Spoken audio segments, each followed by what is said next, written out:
And I have been using social media for my business since day one. Miamiism is actually 13 years old. So having a 13-year-old blog that I consistently blog 4 or 5 times a week for 13 years is a nice feat after you look at it for 13 years. So I use all kinds of tools to stay on top of my business. I go out of my way to try to be different, and I'm going to share some of these tools with you guys today, and hopefully you'll be able to learn something and take something for your own business today. And because it's late, I decided I'm not going to do my presentation, and I'm going to teach you how to make mojitos. No, I'm just kidding. That's not happening. So early on, when I took my real estate classes 15 years ago, I felt that it was unnatural the way that real estate school was teaching me how to market myself, right? It was all about me, my picture. Look at me, look how great I am, look at how many designations I have, please buy from me, I'm the best. And that just didn't feel natural. At the same time, we were taught to send postcards, to door knock, to call, and that didn't feel natural. It's like, I don't like when people bother me, so I'm not gonna bother people. But how do you make a sale? So what's the difference between the hard sale and the soft sale if I'm not doing things that are natural for realtors today, right? So I was like, if it doesn't feel natural, I need to come up with something different. So then the concept of interruption marketing versus permission-based marketing really interested me. And what was that? That was the concept of when spam filters came out. So as consumers of different products, we learned to throw postcards in the garbage. We learned to block commercials from our TV. We learned to get spam filters for our computer because we were getting bombarded by messages that just interrupted our daily life, right? So how can you be on top of the consumer without bothering them was the challenge. And then it was super simple, provide value, right? So why don't you send stuff to your clients that they like, they're gonna wanna look at. That's where mojitos came in, but that's another story. So I decided to let me go out of my way and see. And it's funny because when you go to these classes, you're like, okay, provide content of value. And you're like, oh, that sounds really simple, but how exactly does this work for me? In my case, I was like, okay, what's my passion? And my passion is architecture and historic homes, right? So how can I express my passion and provide that information of value to my client? So it's about finding that niche that everybody talks about, that you're good at, that you can add a little extra. And then, super early on, because of the blog, I realized that I was in the business of creating content, right? This is so much more important today than it was 13 years ago, okay? Whether Alfredo mentioned video, what he does with video this morning, we've heard so many different aspects of how we create content on a regular basis. Whether you're creating photos on your Instagram, your videos on YouTube, whatever I blog about on Miamiism. Now, it gets even more in depth than that, and it's about curation. So it's not about let me create blanket content that applies to everybody, because obviously that's never going to be the point, right? So my historically significant blog post is not going to interest everybody. It's going to interest a very small aspect of the consumer that's interested in that historic property. So that's where the content creation started for me. Now, yeah, fine, blogging. Everybody's like, oh, but you need to be a writer. Guess what? No, I hate to write.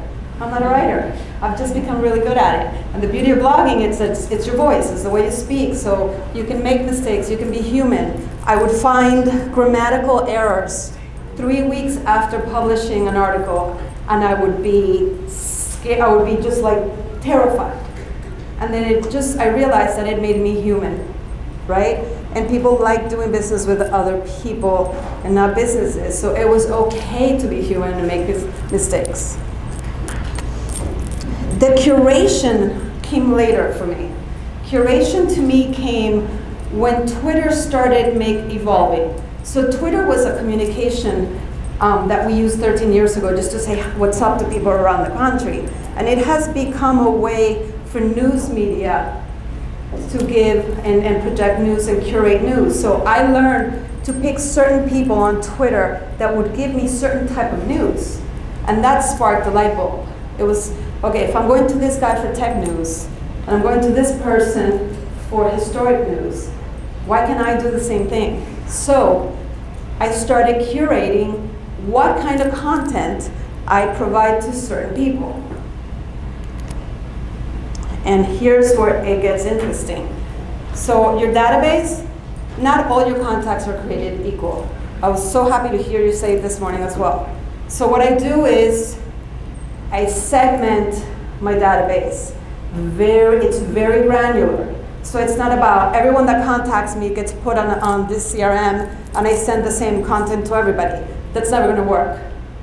I make sure that it's buyers in this certain neighborhood, sellers of this type of property. You have to really segment your database. So when you provide content, that content is relevant to that person. So that's where you get down to generalized market doesn't work. So those postcards that we were send, although now we can do, be smarter about the postcards we send, but how many of you send just listed cards? Okay, and you send how many? Oh, let me send 3,000 just listed cards to whoever knows how many people. What's the percentage return, the ROI on those postcards? You don't know. Less than 1%. Okay, so that's it. If you're getting 3% on the answers on those postcards, you're doing beautifully, okay? But the reality is, look at the waste of time and money. Those things are expensive. So if you can figure out a way to, do your just listed. I'm not saying don't do them, but then add a little call to action where they come back, you can capture, and then you can provide content that's relevant to them, home run. So this one's key. I don't want to hear, if you're an agent, stop sending me stuff, man. I don't want to hear that. It's like, and you know what? What's funny is, sometimes I get good ideas from the crap you send me. Did I just say crap out loud? I did. So sometimes I get really good ideas from that, which is cool. I can use it. The reality is, listen, I have a bucket in my CRM for agents. So if I have an open house, something that's relevant to them, boom, they get my thing. So my drip campaigns, and this is what I'm going to share now, because I'm going to share a couple of tools that are working for me, that are I do a lot of A/B testing, so I do a lot of, and these change drastically, so hopefully you'll get something back from these. Now, blog. I already told you what I do with the blog. It's a lifestyle blog, so this is one of my tools for content. We're talking about content creation. And I go from market reports for several neighborhoods. I talk about historical elements and features in a house. I talk about events that are happening in Miami. So it varies, and it's about lifestyle. Oh, but the most important thing about the blog, it's consistent. Okay, so don't just blog for 2 days and forget it for a month and then come back to it. Like I said, when I started blogging, it was daily for 6 months. Then I realized, I did my analytics in the background, and I realized I don't have to go daily. Then I started analyzing what kind of content would get the most movement and most returns. So I started doing more of that. So you always have to go back and analyze what you do, what you get results on, and then no, you can't just go about it blindly. Now, this is one of the tools I'm using now. eProperty Watch happens to be one of the free tools that we get for Miami Association of Realtors. I'm telling you, you need to be careful, because what this does, once you have someone's email, I actually put eProperty Watch to clients that I'm incubating that are not super important, or past clients after I sell a property to them, because sometimes the value is really off. So just be careful. There's certain parts where these values are off, which can be a problem because you can really annoy people or lose clients on the potential that the value that they provide is off. It can also open room for conversation, which I love. They call you all pissed off. My house is not $700,000, it's $1.2 million. Who are you to send me this property? And you go, you know what? I'm so happy you called because I need people like you to give me a call back so I can tweak the systems and see what's not working. But the reality is it's a machine. So this actually gives you some proof that the machine has a lot of error. So I have to visit your house to see if it is in fact worth $1.2 million. So without obligation, let me go to your house, and we schedule an appointment, and let's make sure that we correct that value that you're getting. And the beauty of eProperty Watch is that once you visit the house, you can correct the value. So the next ones they'll get will be the right one or the one they want to see. So this is part of the drip campaign. RPR, actually this is an example of the eProperty Watch. So what it does, it gives you certain things. The reports are really comprehensive. It gives you details by neighborhood, home services. It gives you tips. So that's actually what I would do if I were you and you're just curious. Just put your own address and just see what it sends you and play around with it first. Now RPR. How many of you use RPR today? Awesome. So RPR to me, one of the reasons I really like it is the fact that the consumer doesn't have access to it. Okay, this is our tool, right? Remember when Realtor.com used to be our tool? Well, this was really our tool. We are the only ones that have access. And it's not just about value. So RPR has something that's really cool. They have a Facebook group and they have video tutorials. They will teach you how to think outside the box and use this tool like no one else has used it. So let's assume you don't have the luxury of having a blog. So you don't have a place to send a market report. Because it's easy for me to send a link, oh, take a look at this market report, but not everybody has a blog or a website or whatever it is. You can actually do community reports through RPR, and you can save them in a Dropbox, have a link, and you can send that to your clients. And you can put them in a drip campaign that is relevant to where they are. Salud.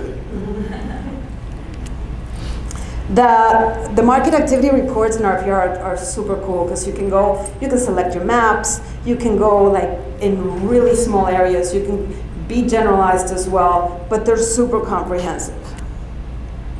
Like I said before, you save them to Google Docs, Dropbox, you have a link.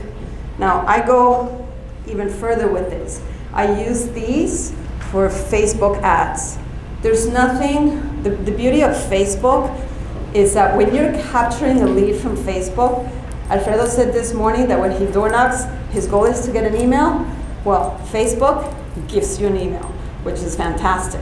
So what I do is I create download a free report. As soon as they download, I get an email. And I get an email with an address, a zip code. Then I know what kind of information to put these guys on a drip campaign. So I'll know I'm going to put these people in a 33132 drip campaign, and I'm going to provide valuable information that's relevant to them on a regular basis. My regular basis is actually not as aggressive as other people teach. They were saying like hit them up once a week. I do once a month. I hit them up with a market report. Okay, and these are the slowly incubating leads. So when they're ready to buy, they're ready or sell. I put this screen because this is examples of what RPR does with their little tutorials. And they're hands-on. So you can, like Reggie Nicolais is one of the guys on the, you can hit him up, call him, he'll take the time to teach you something new. And then this one is one of my favorites right now, and I'm gonna give him love. Mike is a good friend from San Francisco, and I'm actually trying to see if we can get a deal. What he did say, I called him up and he goes, if you guys wanna try him, he'll give 10% off if you use the code Miami 2019. I think you can still get some free zip codes to try it out. So what this is It's a simple one-page market report, right, for a zip code or a city. And it's simple to read, really easy to put together, and it creates a drip campaign on its own on the platform. Now, he has been able to integrate this Altos with your CRM, so you know what to send your people, how often. You can do on a weekly basis, monthly basis. But my favorite is that now I know when a client opens it, I get a text message. So-and-so is reading the report. It gives me an opportunity to call them up and say, hey, I saw you read the report, any questions? This is what it looks like. Obviously, you can't read that. But you can pick up a URL or the PDF. There's sometimes that I want to market certain properties where I don't have an email address, or I don't want to be that aggressive with that client. So what I do is that I send in regular snail mail. I'll print a PDF and I'll send them the report with a call to action. You can sign up for this, go in here. So the whole thing about these internet leads is that sometimes it takes time. You have to be super patient with them. They're not going to turn overnight. The ones that do, you're super lucky. So it's about, okay, what can I do to stay on top of these leads and turn them with time? Even past clients. How many times have you heard you sold the house to somebody and they ended up buying another house with somebody else because you did not stay on top of that client? So by providing this information, your house is now worth this much, then you stay top of mind. So I'm not gonna take time away from you guys today. I don't know why I have to include a mojito thing on there. I always, and this is, I end every single presentation of mine with this slide.